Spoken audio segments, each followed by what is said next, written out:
Good morning, students. Today we will discuss the remaining three topics of this chapter, that are Arrhenius equation, effect of catalyst on rate of reaction, and collision theory. So let us start. सबसे पहले आज हम पढ़ेंगे Arrhenius equation. ये जो topic है इसको study करेंगे. इसके इसका डेरिवेशन भी हम करेंगे, जिसके ऊपर न्यूमेरिकल्स आते हैं. ठीक है. So let us start. Arrhenius, as we have already discussed, it is an equation given by Arrhenius which explains about the rate of reaction, and this equation is we know k is equal to a e की power minus E A over R T. हमें ये पता है ना. Let it equation number 1. Clear. अब हम क्या करेंगे, सॉल्व करेंगे इस इक्वेशन को सिंपली. तो सॉल्व करने के लिए हम क्या करेंगे, taking natural log on both side. दोनों तरफ क्या कर लेंगे, नेचुरल लॉग एल एन ले लेंगे. क्लियर. उसके बाद हम थोड़ा सा और सॉल्व करेंगे इसको. तो राइट साइड में ये है L N A into B और L N M into N. ठीक है. तो L N M into N क्या होता है, L N M plus L N N होता है. ठीक है. तो वो हम फार्मूला यहाँ पे लगा देंगे इसको सॉल्व करने के लिए. तो एल एन के जो है वो किसके बराबर आ जाएगा, L N A plus L N E की power minus E over R T. Clear. Formula use किया. नेक्स्ट आगे फिर थोड़ा सा और सॉल्व करेंगे. लॉग एम की पावर एन वो क्या होता है, एन लॉग एम, है ना. ये मैंने लिखा हुआ ये वाला फार्मूला. तो ये फार्मूला यहाँ पे लगा देंगे यहाँ पे. तो ये क्या आ जाएगा, एल एन ए ये minus E over R T पहले आ जाएगा इंटू एल एन ऑफ ई हो जाएगा. एल एन ई 1 होता है. ठीक है. थोड़ा सा और सॉल्व करेंगे तो ये आ जाएगा L N K that is equal to minus E over R T plus L N A आ जाएगा. ठीक है. अब ये जो इक्वेशन है it is an equation of straight line, है ना. Accordingly for example y is equal to M X plus C, है ना. तो इस इक्वेशन को जब इस इक्वेशन से हम इक्वेट करेंगे तो हम एक ग्राफ प्लॉट कर सकते हैं और एक स्ट्रेट लाइन आ जाएगा ना. हम ग्राफ प्लॉट करेंगे एल एन के वर्सेस 1 ओवर टी के बीच में. तो फिर वो जो ग्राफ जो है वो एक स्ट्रेट लाइन आ जाएगा. चलिए देखते हैं कैसे बनेगा. तो ग्राफ जो है वो कुछ इस तरह से बन जाएगा. इस तरफ ये हम ले रहे हैं वाई एक्सिस, वाई एक्सिस की तरफ एल एन के ले लिया और इस तरफ एक्स एक्सिस की तरफ 1 ओवर टी ले लिया. तो ग्राफ इस तरह से आएगा, स्ट्रेट लाइन बन जाएगा. और इस ग्राफ की जो स्लोप होगी that is given by M से दी जाएगी, that is minus E A over R, है ना. हम कंपेयर करके यहाँ पे स्लोप लिख सकते हैं इस ग्राफ की. और इंटरसेप्ट ऑन वाई एक्सिस जो है उसकी वैल्यू क्या हो जाएगी, एल एन ए से हो जाएगी इक्वेशन को देख के, है ना. तो ये हम पहले भी डिस्कस कर चुके हैं इस तरह के ग्राफ को, है ना. तो ये था सिंपल सा. अब हम नेक्स्ट जो इम्पॉर्टेंट टॉपिक करेंगे जो इसी से रिलेटेड है वो है calculation of activation energy using Arrhenius equation. ठीक है. कब, we will discuss if the value of rate constant at 2 different temperature is given, है ना. हम क्या करेंगे, हम कोई एक रिएक्शन मान लेंगे और उसके लिए मान लो रेट कांस्टेंट की वैल्यू है वो K1 मान लेंगे. फिर हम क्या मानेंगे, मान लो ये वैल्यू टेम्परेचर T1 पे है, फिर हम टेम्परेचर जो है वो इंक्रीज़ कर देंगे T1 से T2, है ना. फिर देखेंगे कि जो रेट कांस्टेंट की वैल्यू है वो क्या हो जाएगी, वो K2 हो जाएगी, है ना. तो अकॉर्डिंगली हम सॉल्व करेंगे आर्हेनियस इक्वेशन को यूज़ करके और रिलेशन डिराइव करेंगे. ठीक है. तो चलिए स्टार्ट करते हैं. तो क्या करना है, हमने एक्टिवेशन एनर्जी के लिए कैलकुलेशन करना है किसी रिएक्शन के लिए जब उसी रिएक्शन के लिए रेट कांस्टेंट की वैल्यू एट 2 डिफरेंट टेम्परेचर वो दे रखी होंगी. तो ठीक है, लेट अस स्टार्ट. हम एक जनरल रिएक्शन कंसीडर कर लेते हैं. Let us consider this reaction A is converting into product. और हम मान लेते हैं कि इस रिएक्शन के लिए जो रेट कांस्टेंट की वैल्यू है वो K1 है. किस टेम्परेचर पे, T1 टेम्परेचर पे. ठीक है. तो ये K1 और T1 जो है, अब हम आर्हेनियस इक्वेशन जो हमें पता है वो अप्लाई कर देंगे यहाँ पे. हमें आर्हेनियस इक्वेशन पता है क्या होती है, L N K is equal to minus E A over R T plus L N A होता है ना, ये हमने अभी पीछे पढ़ा है ना।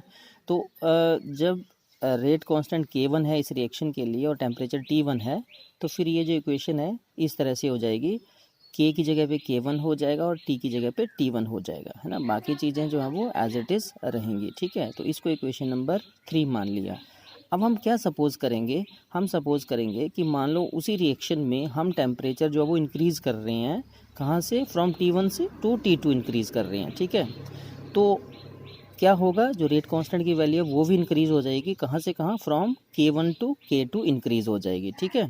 तो इसलिए एट टेम्परेचर T2 ये जो इक्वेशन आ रही है, इक्वेशन है, उसको हम किस तरह से लिख लेंगे, इस तरह से लिख लेंगे, ln K2 is equal to minus E over R T2 plus ln A, ये आ जाएगी इक्वेशन एट टेम्परेचर T2, ठीक है। इसको इक्वेशन नंबर 4 मान लेते हैं। अब हमने सॉल्व करना है इक्वेशन 3 और 4 को, कैसे सब्ट्रैक्ट करना है, सब्ट्रैक्टिंग इक्वेशन 3 फ्रॉम 4, हम इनको सब्ट्रैक्ट करेंगे ऐसे, ln K2 minus ln K1 that is equal to minus E over R T2 plus ln A minus E over R T1 plus ln A, ये आ जाएगा ना। तो जो चीज़ें कट जाएंगी वो हम काट देंगे और रिमेनिंग जो रिलेशन आ जाएगा वो क्या आ जाएगा, ln K2 over K1 that is equal to E A over R और ब्रैकेट में आ जाएगा 1 over T1 minus 1 over T2, ठीक है।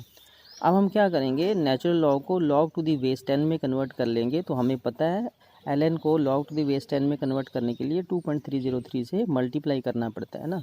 तो हमने इसको ln को LOG में कन्वर्ट करने के लिए 2.303 से मल्टीप्लाई कर दिया, तो ये इक्वेशन इस तरह से आ जाएगी, ठीक है। और यहाँ पे 2.303 को इधर ले जाओ तो फिर ये जो इक्वेशन है वो क्या आ जाएगी, log of K2 over K1 that is equal to E A over 2.303 into bracket में 1 over T1 minus 1 over T2 आ जाएगा, है ना। तो यही वो इक्वेशन है जिसको कि हमने डिराइव करना था। और इस इक्वेशन से हम क्या निकाल सकते हैं, एक्टिवेशन एनर्जी की वैल्यू निकाल सकते हैं किसी भी रिएक्शन के लिए जब उसके लिए डिफरेंट दो टेम्परेचर्स के ऊपर रेट कांस्टेंट्स की वैल्यू दे रखी हो, है ना। तो बहुत सिंपल सा न्यूमेरिकल आता है इस इक्वेशन के ऊपर बेस्ड, जिसमें कि हमें एक्टिवेशन एनर्जी निकालना होता है, T1 T2 और K1 K2 उस रिएक्शन के लिए दे रखा होता है ना।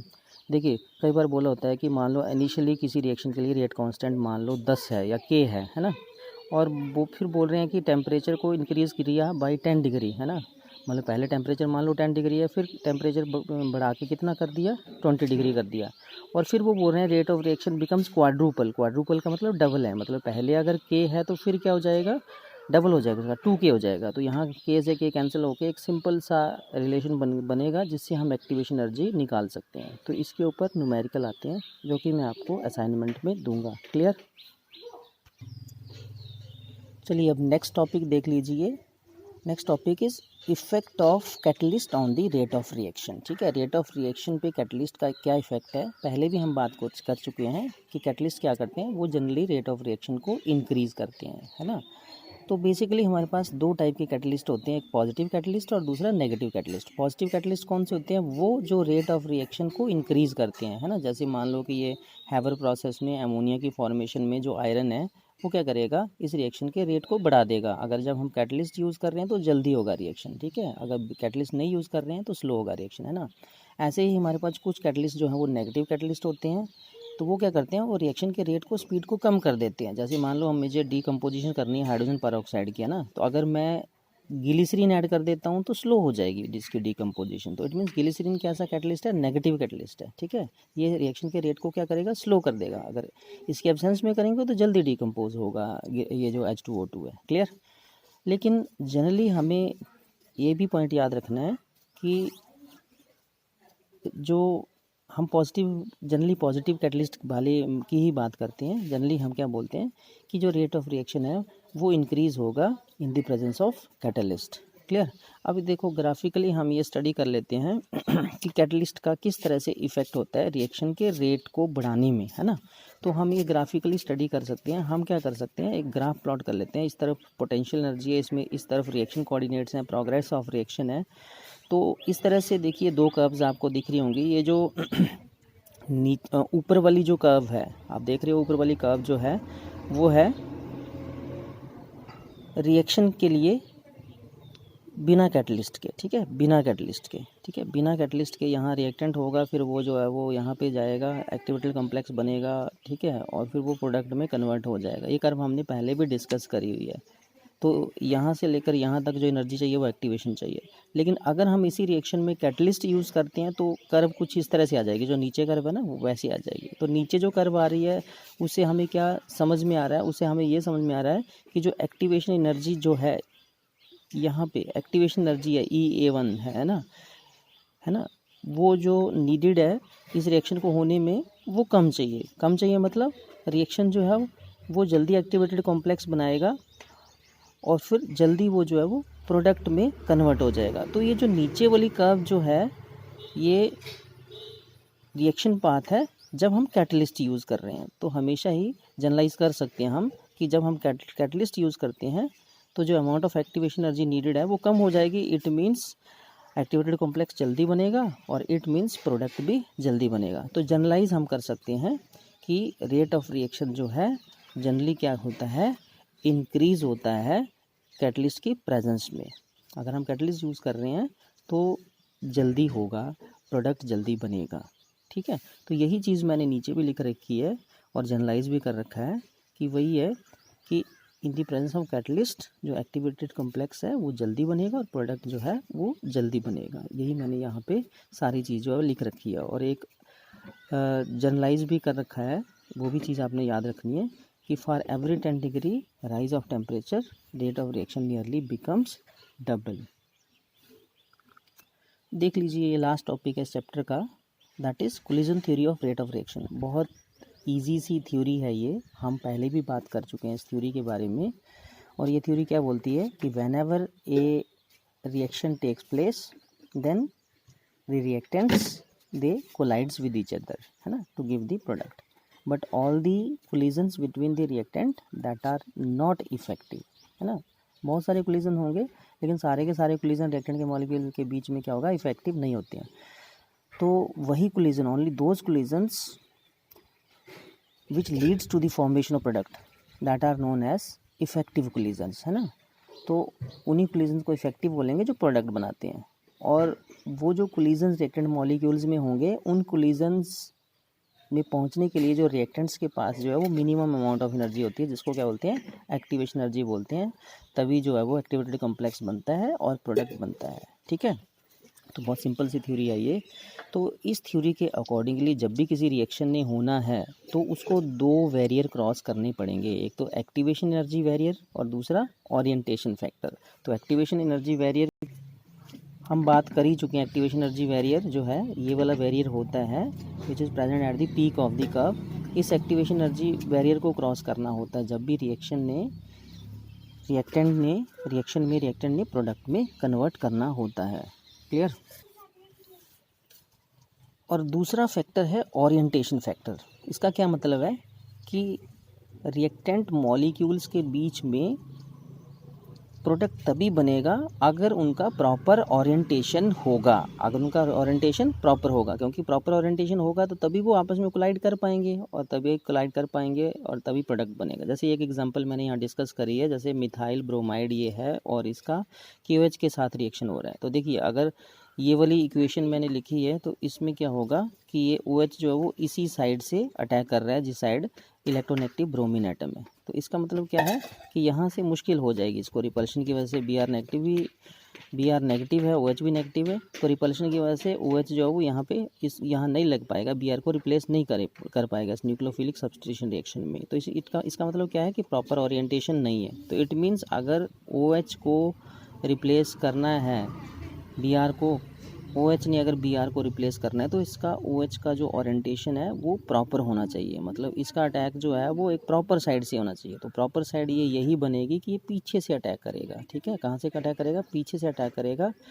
और ताकि Br जो है वो ईजिली निकल पाए, क्योंकि फिर रिपल्शन जो है OH को मिनिमम हो जाएगी, Br उसको रिपेल नहीं कर पाएगा। तो इस तरह से जो है वो OH पीछे से लगेगा और Br इधर से निकलेगा और इस तरह से Br निकलेगा और ये प्रोडक्ट बन जाएगा, मिथेनॉल प्रोडक्ट बन जाएगा। तो इट मीन्स इस सेकंड रिएक्शन में ओरिएंटेशन कैसी है, प्रॉपर ओरिएंटेशन है। तो इसका मतलब है आर्हेनियस इक्वेशन में हमें इस ओरिएंटेशन फैक्टर को भी कंसीडर करना पड़ेगा जब हमने रेट कांस्टेंट निकालना है किसी भी रिएक्शन के रेट के लिए, है ना, तो हम क्या कर देते हैं, सिंपली आर्हेनिक इक्वेशन में एक p इंट्रोड्यूस कर देते हैं, एक फैक्टर p इंट्रोड्यूस कर देते हैं, ताकि हमारा जो रेट कांस्टेंट के लिए रिजल्ट है वो एग्जैक्टली आए। ठीक है, तो बस इसमें यही था, इसके ऊपर न्यूमेरिकल नहीं आता है, तो इसको ज़्यादा सीरियस लेने की ज़रूरत नहीं है। Thank you.